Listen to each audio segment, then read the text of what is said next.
friends. I just got back from a fantastic trip in Denver. I wanted to be a student for a week, so I trained at their Awaken Gymnastics Center, and I also traveled to Boulder to take class at the Boulder Movement Collective, and it was so amazing. I haven't taken a trip by myself ever. I've always traveled with someone or went to a retreat with a group of people.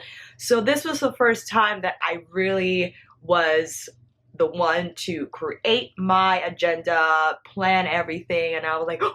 But I made it. I was there for a week and I'm so glad I did it. I learned a ton. I am overwhelmed with how much material that I was exposed to.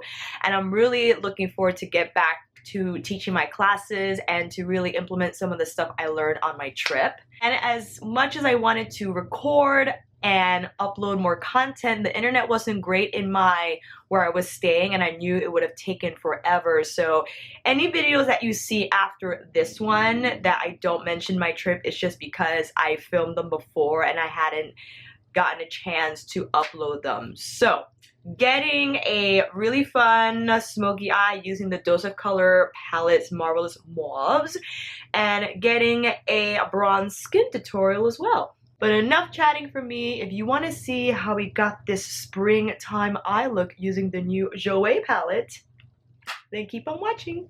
I've already prepped my skin with my usual moisturizer and SPF, and I wanted to try Honest Beauty's Everything Primer.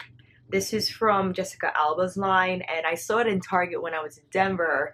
And when you see stuff in person, you're like, oh, because I've only seen it online and on social media, so I wasn't really sure, but I didn't even know it existed. So there you go. Let's see. Illuminate your skin and minimize the appearance of pores with this multitasking primer. I like that it has this, whatchamacallit, spout? Words? I don't know what it's called. Let's see how this looks. It has a tint to it, which is great. So it's not going to make me look lighter. It kind of has a strange smell. I can't really make it out. How we're looking? Do we look luminous? I feel like I will need a little bit more oil control. I'll be right back. It definitely leaves a sheen on my skin. I see it on my fingers. So I guess it's like a nice standalone if you weren't going to put any makeup on, just to give you a little glow. To powder my T-zone, I'm going in with Sisley powder, or Sisley Paris's powder. Very much a splurge. I'm just going to take it to my T-zone. I just love how finely milled this powder is and how well it melts into my T-zone skin area. I saw this on Jackie Aina's channel and I was like, whoa, I gotta try that. And I think it really makes a difference in keeping my makeup from separating here on my nose. Not a whole lot, just a little bit to keep that under control. Let me take this sweater off. I'm getting hot. Okay, much better.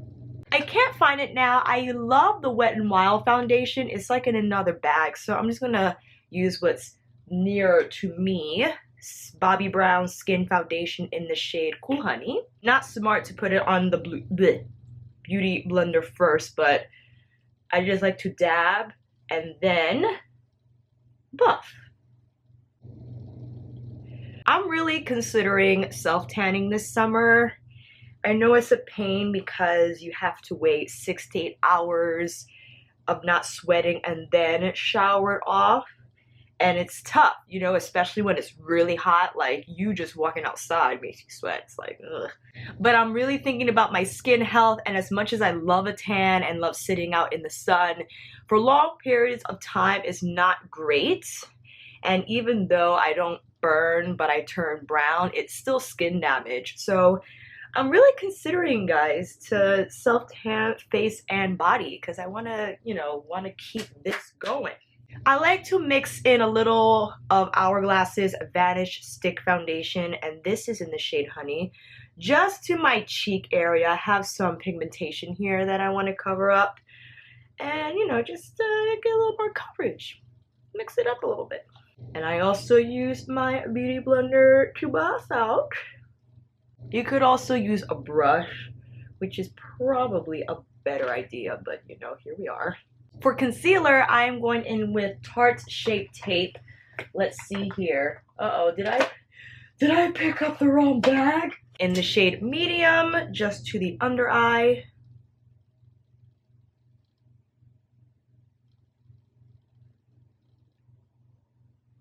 And all these other places too. With the beauty blender again.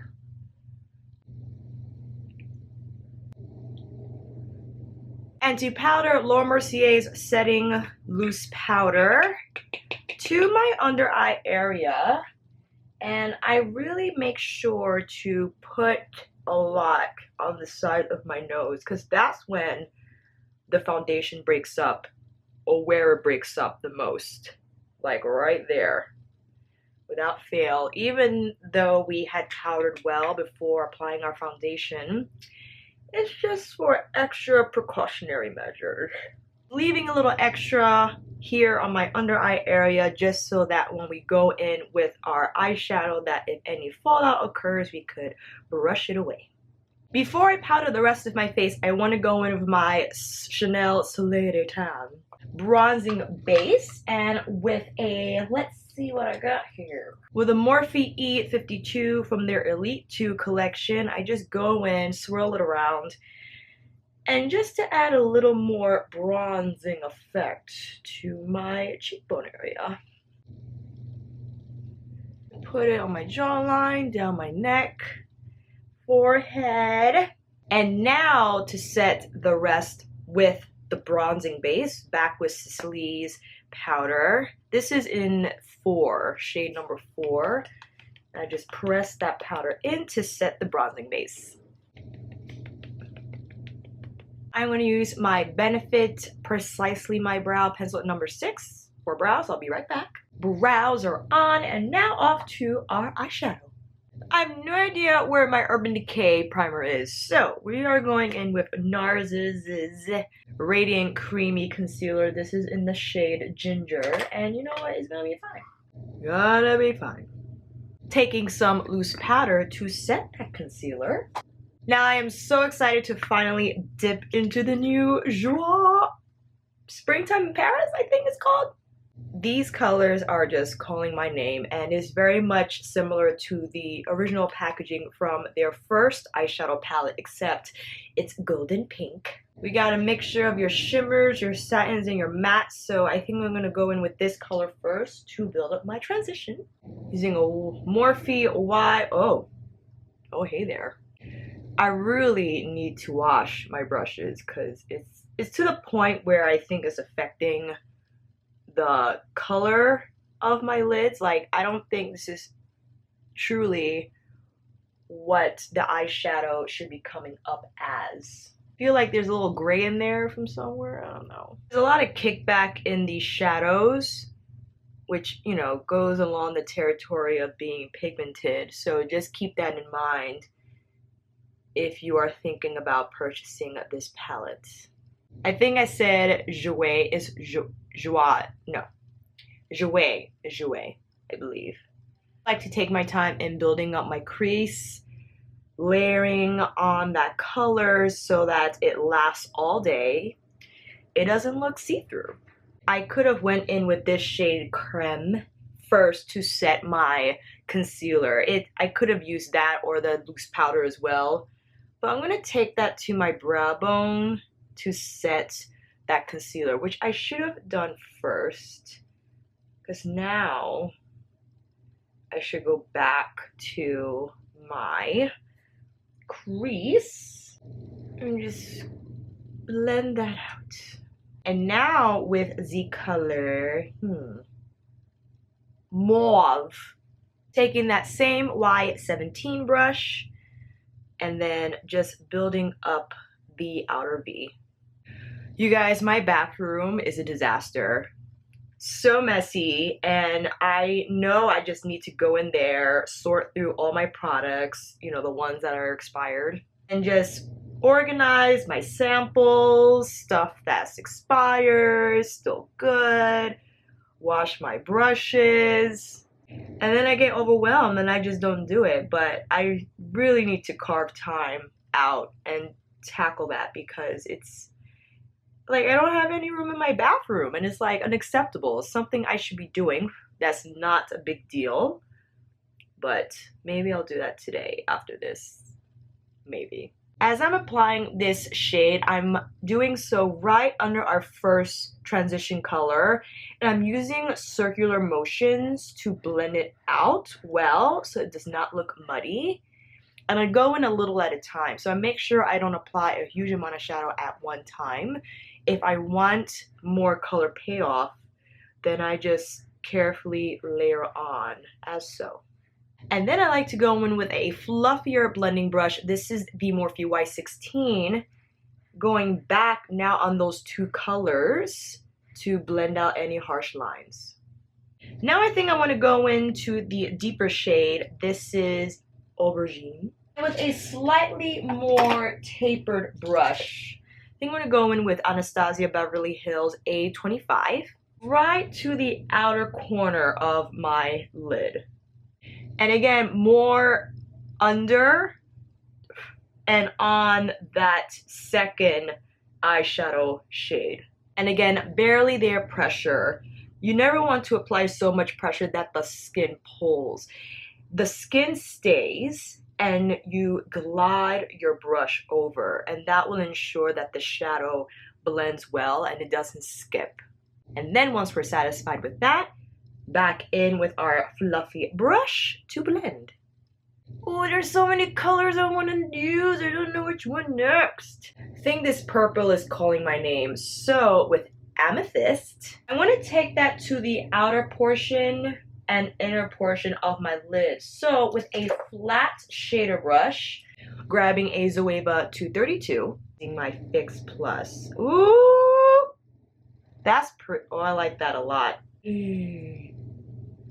I like that purple. Ooh, look at that gradient. Oh, it's a good one. It's a good one, Jouer. There's a lot of kickback in the pans. I don't see any fallout on my face, which is great. I am dusting off before I apply, but I think that's also really great that there's not a whole ton of fallout on my cheeks. And as I mentioned, not only to the outer corner, but to the inner. Back in with my A25, I just saw that I could blend it out a little bit more. So just taking, again, soft circular motions to that part of my crease. I think I want to do my whole lid purple. Let's do that. I'm going to take Amethyst on the entire lid instead of just the outer and inner. That was my original plan, but you know, as you go along with these types of things, plans shift. With that first transition shade Camel, I'm just applying a bit more to the top portion of my crease to blow it out a little bit. I think we're safe to brush off the bake because I don't think I'm going to apply any more to my lid. So moving on to the lower lash line. Now this blue I think is a little cooler than the blue I have here in the palette, but that's the only blue right now that's close to me. So Marc Jacobs Matte Gel Cream Liner, Highliner Matte Gel Eye Crayon.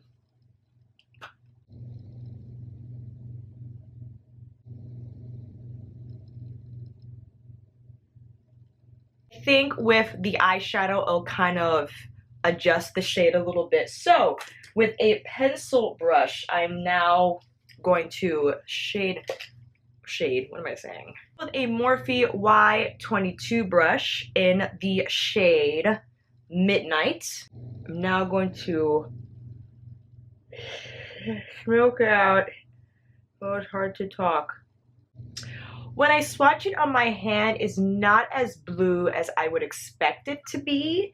It's a little on the cobalt side, I feel like. So I'm really packing this color in so it shows up as blue. I really love a smoky lower lash line, so I take my time in building up the color here. Because I feel like if you're going to have a colorful lower lash line, you really want it to show, really want it to pop. And I'm not afraid for it to look a little raccoonish either. And now with the deeper shade in Slate, deepen the outer corner portion a bit. For the inner corner, of course, this beautiful champagne-y shade True Gold with a Smith 253 and that True Gold shade to the inner corner. Ooh, that's pretty. Blending just a little more to that top portion so it can wing out a little bit. And I think I'm just gonna do lashes. So using my Lily Ghalichi lashes in the style Diamonds. And while the lashes are drying, going in with the rest of our face. I have been loving the new NARS matte bronzers. This is in the shade Phthalisis. It's more warm than the Casino, but I think it shows up very pretty on top of the Chanel bronzing base. This is a Morphe E52, same brush we used for the bronzing cream.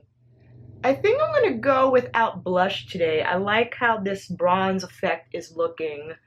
So with that said, I'm now just going to apply highlighter, and of course we're gonna use the new Jouer Rose Gold highlighter. Like, their highlighters are really the best. I mean, simply the best. I can't.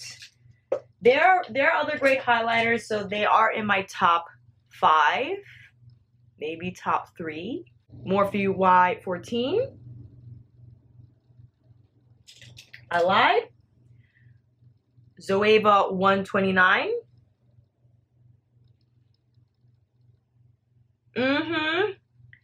I find these highlighters work best with the fan versus a brush, like a small brush that I just picked up for some reason.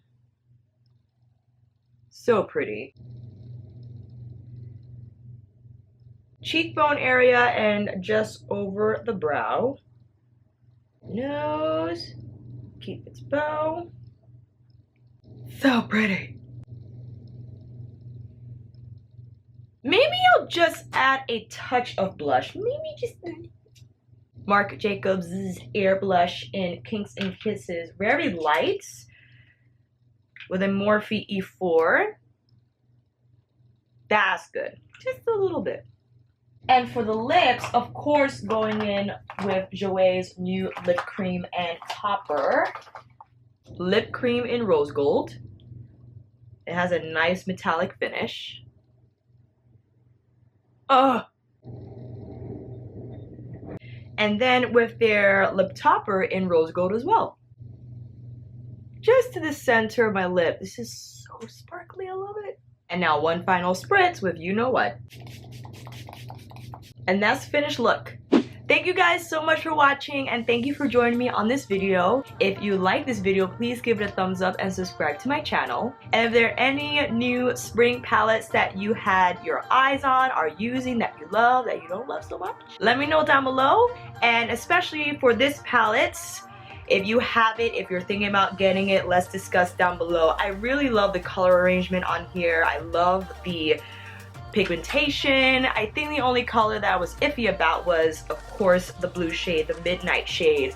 And I yet have to use the reddish tones here and this really deep shade in ash brown. I will get back to you with that review feedback when I dip into this palette again. And there are a couple of other palettes I really want to use. I know I owe you a Modern Renaissance palette. So many palettes. Thank you for being so patient in waiting for my responses to your comments. As I said, I got back from my trip, and as much as I wanted to film there and load more content, it just took a while and the internet wasn't great. Back on it, and with that said, I'll see you on here again.